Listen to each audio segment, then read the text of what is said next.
Welcome to my YouTube channel అండి. Today recipe is chicken curry. Chicken శుభ్రంగా కడిగి అందులో పసుపు, 2 స్పూన్స్ కారం, అల్లం వెల్లుల్లి పేస్టు, 1 స్పూన్ సాల్ట్ వేసి మంచిగా కలుపుకొని పక్కన పెట్టుకోవాలి. తర్వాత ఒక ఉల్లిగడ్డ, 5 పచ్చిమిర్చి, కొంచెం కొత్తిమీర కడిగి కట్ చేసి పక్కన పెట్టుకోవాలి. ఒక ప్యాన్లో కర్రీకి సరిపడా నూనె వేసుకోవాలి. నూనె వేడైన తర్వాత తరిగి పక్కన పెట్టుకున్న ఉల్లిగడ్డ, పచ్చిమిర్చి ముక్కలు వేసి దూరగా వేయించుకోవాలి. ఉల్లిగడ్డ ముక్కలు వేగిన తర్వాత అల్లం వెల్లుల్లి పేస్ట్, కొంచెం కొత్తిమీర కూడా వేసి వేయించుకోవాలి. తర్వాత మ్యాగ్నెట్ అయిన చికెన్ వేసి మూత పెట్టుకోవాలి. 5 నిమిషాలు ఉడికిన తర్వాత 3 టమాటాలు కట్ చేసి చికెన్లో వేసుకోవాలి. మూత పెట్టి మరలా ఒక 5 నిమిషాలు ఉడికించుకోవాలి.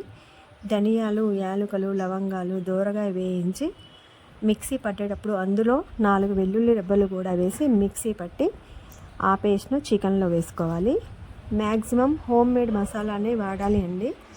కర్రీ మొత్తం ఉడికిన తర్వాత కొంచెం కొత్తిమీర వేసుకొని స్టవ్ ఆఫ్ చేసుకోవాలి. Thanks for watching our YouTube channel. Please do like, share and subscribe my YouTube channel.